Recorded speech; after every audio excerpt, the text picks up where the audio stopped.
Okay, check out. This is like my second time doing something like this, but I'm not gonna lie, like these are complete headaches if you aren't aware.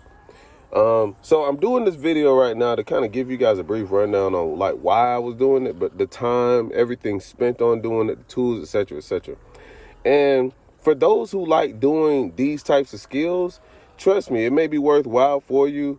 It's definitely beneficial for the home team if you like getting into tech skills jobs like this. But for me, that's one of the harder ones to do, not because of what you have to wire and how you have to figure things out. This one is harder because of the length of time you have to figure out holding things up, and also the power that you have to make sure that you have either two working or not working.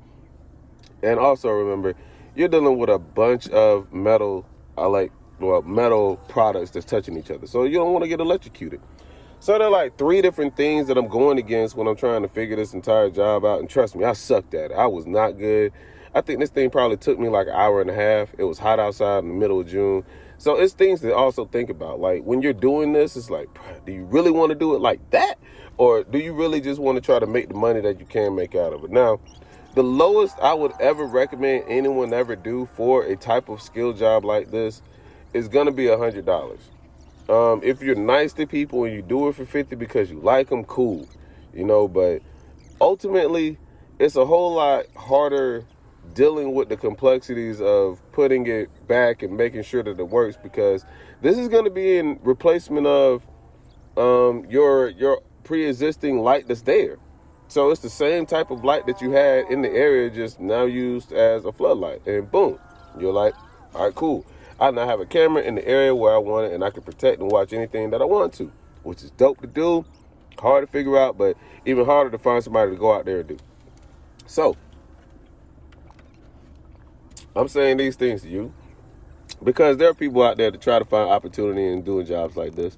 Me being one of them, this was one of those, I don't really know if I want to get my hands dirty, and it wasn't really technically dirty, meaning that I don't want to take up a long length of time, like 4 hours and you're still at it, 5 hours and you haven't gotten anywhere. By that point, you really don't know what you're doing. You really haven't really put thought into plugging something in to see how it works, because it shouldn't take you all day to do something, especially with something like this. But at the same point, man, it's not easy. Like, I'm doing this at the side of someone's house as a courtesy. Floodlights, when you normally place them up in areas, man, they're usually high on someone's, at minimum, 11-foot ladder. So you're looking at standing 10 foot or above, doing the exact same things I'm doing and trying to make sure this thing works. And look at that, voila. So in the process, you learn how to do it. I mean, it's cool to do. Some people like doing it. That was just something I learned as a trade from a very long time ago. And ever since then, man, like, I haven't stopped doing it, but I've stopped doing them as much as I used to because the value. You'll get shortcutted a lot trying to do that job, primarily just dealing with floodlights. But if you are really just up for it and like doing them and want to do a bunch of them, you can make a lot of money out of them. I would just recommend you doing your services to people that care, mostly about the time, and are willing to give you at least some type of assistance when it comes to it. I'm not saying that they have to, but maybe come out with something so that you can get to the area that they're trying to get you to get to. Now, the expectation is they're going to want you to go all the way up, but I'm like, hey, this is your house, and how often do you go up the side of your house? So it's just things that I ask myself. If it were my house, trust me, the first thing I wouldn't be asking someone to do is come out there and do it, but everyone has their own different rules, and this one goes off of time restraints. So you got to make sure that you're following within the time that you want to get these jobs done. So, cool. I just wanted to give you guys that because that was my second time doing a floodlight install, and trust me, it was not easy. I got a couple of things I'm going to show you along with it, but truthfully and honestly, it was tough.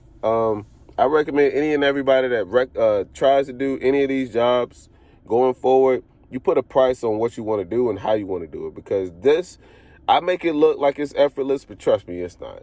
It's one of those, once you get started, it's going to be an all-day process. And if you don't know what you're doing, toodaloo. I'll see you later. And that's how it's going to end, all right? So I'll see you guys later. Check out my next video.